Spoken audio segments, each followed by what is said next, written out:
Your dog secretly judges you every day. And if you share your home with more than one dog, buckle up because it's basically a full-time reality show with fur, drama, and zero commercial breaks. Want proof? Watch this. You walk into the room, two dogs are lying there minding their own business. Suddenly, one stands up, glances at the other, and the other immediately gets up and moves away. You thought they were just napping. They were negotiating. Welcome to life with a multi-dog household, where every look, yawn, and tail wag is a full conversation, and you're just the confused narrator who keeps refilling the water bowl. Today, we're going deep into the hidden challenges of living with multiple dogs, the real psychology behind your pack, backed by science, seasoned with humor, and served with actual tips you can use starting tonight. Let's start with something nobody puts in the Adopt a Second Dog brochure. You know that warm, fuzzy fantasy, two dogs snuggling, playing, being best friends forever? Adorable. But here's what actually happens in a significant number of multi-dog households, status negotiations that never fully end. According to applied animal behavior science, dogs in multi-dog homes are constantly reading each other's microsignals, postural cues, eye contact, proximity choices, and resource awareness. And here's the kicker. Your presence changes their behavior entirely. When you're in the room, the social dynamics shift. Your dogs aren't just living with each other, they're living in relationship to you, and that triangle is more complex than most people realize. Your dog does this too? Here's a classic one nobody talks about at the dog park. You feed both dogs at the same time, same bowls, same amount. 5 minutes later, one bowl is empty and one is untouched, and the dog that finished first is hovering over the second bowl like a loan shark. This isn't just bad manners, this is resource competition, and it's one of the most underestimated stressors in multi-dog households. A 2024 study in the Journal of Veterinary Behavior found that food-related tension between dogs in shared environments can persist even when resources are technically available to both. What's actually happening is that the presence of another dog near a valued resource, food, a favorite toy, your lap, triggers a stress response that goes way beyond hunger. Watch for a stiff tail, weight shifted forward, and a frozen stillness. That's not patience. That's a dog deciding whether to escalate. The fix? Feed in completely separate rooms with a closed door between them. Yes, even if they seem fine next to each other. Remove the choice, remove the tension. Now let's talk about the lip lick, one of the most misread signals in dog body language, and in a multi-dog home, it's everywhere once you start looking. You're watching TV, both dogs are in the room, and one does a slow, deliberate lick of the lips while glancing sideways at the other. You thought thirsty. Nope. That lip lick, especially with no food around, is a calming signal, documented in applied animal behavior science. It means, I am not a threat, please don't escalate, I'm keeping the peace here. In a household with 2 or more dogs, you'll see this constantly, at doorways, near food zones, during greetings. It's the canine equivalent of nervously laughing at your boss's joke when you don't find it funny at all. The dog is managing social stress. If you see one dog repeatedly throwing lip licks at another, that dog needs more breathing room. Rearrange your furniture, create separate zones, add a baby gate, give that dog a corner of the world that's just theirs. Here's something that genuinely surprises most multi-dog owners the first time they see it: belly-up behavior that isn't about trust.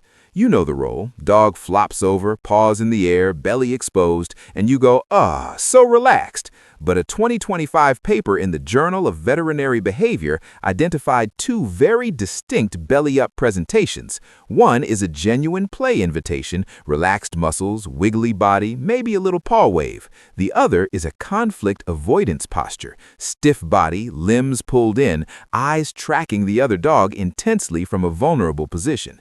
In a multi-dog household, the second version is far more common than people think. If your dog rolls over and their body looks like a piece of cardboard, rigid, tense, not wiggly, they're not relaxed. They're submitting under pressure. Watch the eyes. A relaxed belly-up dog has soft, blinking eyes. A stressed belly-up dog watches the other dog like a hawk from the ground. The fix? Balance. Make sure every dog in the home has moments where they're not managing anyone else. Individual walks, separate play sessions, one-on-one time with you. Every dog deserves a break from being a social actor. Let's talk about the yawn, and this one gets weird. If your dog yawns during your dinner party, during your date night, or during what you considered a very important emotional conversation, he's not bored, he's stressed. And if you have two dogs doing it at each other, that's basically a silent argument happening in your living room. Yawning in dogs is another calming signal, and in multi-dog homes it shows up during high arousal moments, when guests arrive, when there's noise, when the other dog is playing too hard nearby. Research on stress-related behaviors in companion animals consistently identifies yawning as a reliable indicator of low to moderate social stress. So next time you see it, look at what's happening around them. Is the other dog in their space? Is someone being too loud? Your dog is giving you real-time biofeedback. If you see one dog yawning repeatedly while the other is nearby, separate them for a few minutes and let everyone decompress. Your dog does this too? Now here's one that bites people by surprise, literally sometimes. Inter-dog tension that builds invisibly over weeks before anyone notices. This is called conflict-related aggression between familiar dogs, and it's one of the most commonly reported behavioral issues in multi-dog households according to the Journal of Veterinary Behavior. It doesn't start with a fight. It starts with one dog avoiding a doorway when the other is near, then one dog reluctantly giving up the couch, then a low growl during meal prep. Then one day it seems to explode out of nowhere. Except it didn't. It was building for weeks. The tail wag is a perfect example of how easy it is to miss these cues. A fast, loose, full body wag, that's happy. A slow, stiff, high-held wag, that's arousal, tension, and a dog ready to escalate. Same tail, completely different message. Start keeping a casual log. When does each dog yield? Who avoids whom? Patterns appear fast once you're looking, and catching it early means you can address it before it becomes a safety issue. Here's a challenge that doesn't get nearly enough airtime: the emotional labor of being the mediator dog. In many multi-dog homes, one dog naturally takes on a peacekeeper role, breaking up tension, redirecting the reactive one, staying close to the anxious one. Research on social stress in companion animals suggests this role carries a real physiological cost. These mediator dogs show higher baseline stress, more yawning, more lip-licking, more frequent check-ins with you. They're doing emotional work constantly. They're too busy managing everyone else to ever fully relax. Do you have one of these in your house? You probably know exactly which dog I'm talking about. Honor that dog. Give them solo time, solo walks, solo snuggles where they're not responsible for anyone. You'll see a shift in them almost immediately. Let's hit one more before we wrap up. The greeting zone, which in a multi-dog home is basically a tiny reoccurring disaster zone every single time you walk through the front door. You come home, everyone loses their mind, it's exciting and chaotic, and also a hotspot for tension. Doorway and threshold areas are repeatedly identified as high conflict zones in multi-dog households because multiple dogs competing for position near the entry point triggers arousal and spatial competition at the same moment. You are the resource. You are the thing they're all trying to reach first. The fix is counterintuitive. Stop greeting your dogs the moment you walk in. Take your shoes off, put your bag down, let the excitement drop for 30 to 60 seconds before you engage with any of them. You'll notice they calm faster because there's nothing to compete for. Then greet them individually. This one shift alone can reduce door zone scuffles significantly. Living with multiple dogs is one of the most rewarding things a person can do, and one of the most psychologically complex things a group of dogs can navigate. They're not just pets sharing a house, they're social animals building a society, negotiating roles, reading signals, and figuring out where they fit in relation to each other and to you.